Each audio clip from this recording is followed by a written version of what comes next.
imagine, for a moment, a colossal, intricate machine that hums beneath our entire society. This machine is our economy, constantly churning, producing goods, creating jobs, and distributing wealth.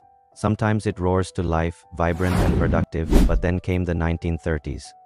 The machine sputtered, slowed, and ground to a chilling halt, leaving factories silent and millions without work. Despair hung heavy in the air. The old economic wisdom believed this machine would always fix itself, but the Great Depression proved devastatingly otherwise. It was in this crucible of suffering that a brilliant British economist, John Maynard Keynes, stepped forward with a radical idea. Sometimes the machine needs a mechanic. Keynes looked at the world and saw a paradoxical situation. Idle factories and willing workers, yet no production. He argued that the problem wasn't a lack of ability to produce, but a profound lack of aggregate demand, the total spending by households, businesses, and government.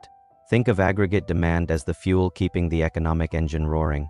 If that fuel runs low because fear makes consumers stop buying and businesses stop investing, the engine stalls. This creates a vicious cycle. Less demand means less production, which means fewer jobs, leading to less income, which then causes even less demand. The machine gets stuck in a deep rut. Keynes understood that unlike simple prices, wages and certain costs are sticky. They don't fall instantly during a downturn. This stickiness meant companies cut jobs instead of immediately lowering wages, causing prolonged unemployment. So when the private sector was too fearful or financially constrained to spend, Keynes proposed a revolutionary solution. The government needed to step in and become the spender of last resort. This is the core of Keynesian economics, the government actively influencing the economy through fiscal policy, meaning using its immense power of spending and taxation. During a recession, when the economic machine is sputtering, Keynes argued the government should increase its spending even if it meant temporarily going into debt. Imagine the government building new roads, schools, or investing in public works. These projects directly create jobs for construction workers, engineers, and suppliers. This initial injection of government spending sets off a powerful multiplier effect. Those newly employed workers take their paychecks and spend a portion of it on food, clothes, or entertainment.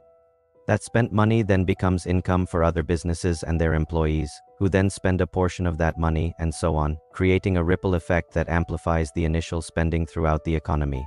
It's like pushing a snowball down a hill. It gains size and momentum as it rolls, growing far larger than its original push.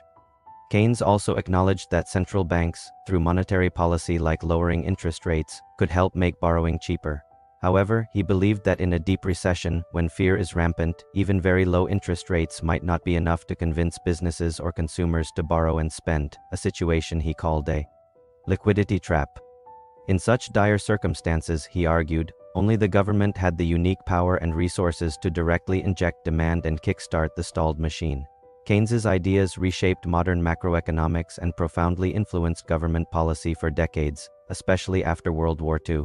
His framework became crucial in guiding nations through economic downturns. For instance, during the 2008 global financial crisis, governments worldwide, including the US, turned to large-scale Keynesian fiscal stimulus packages to prevent a deeper collapse. Similarly, during the COVID-19 pandemic in 2020, governments deployed unprecedented levels of spending direct payments to citizens, enhanced unemployment benefits, and massive business aid, all designed to prop up demand and avert a complete economic shutdown. While immensely influential, Keynesian economics hasn't been without its critiques. Some argue that massive government spending can lead to increased national debt, potentially burdening future generations. Others worry about inefficiencies in government allocation of resources or the risk of stimulating demand too much, leading to inflation when the economy is already strong. The phenomenon of stagflation in the 1970s, where high inflation coincided with high unemployment, challenged some simple Keynesian assumptions. Despite these debates, Keynes's core insight that markets aren't always self-correcting, and that government intervention can be crucial to stabilize the economic machine during downturns remains a powerful and enduring foundation of modern economic thought. As he famously put it, in the long run, we are all dead. His point was that while markets might eventually correct themselves, the human cost of waiting for that long-run correction, in terms of unemployment and suffering, is simply too high. So the next time you see the government announce a new infrastructure project or debate stimulus spending, remember the colossal machine and its mechanic. It's a powerful reminder that sometimes the economy needs a deliberate guiding hand to ensure prosperity and prevent widespread human suffering.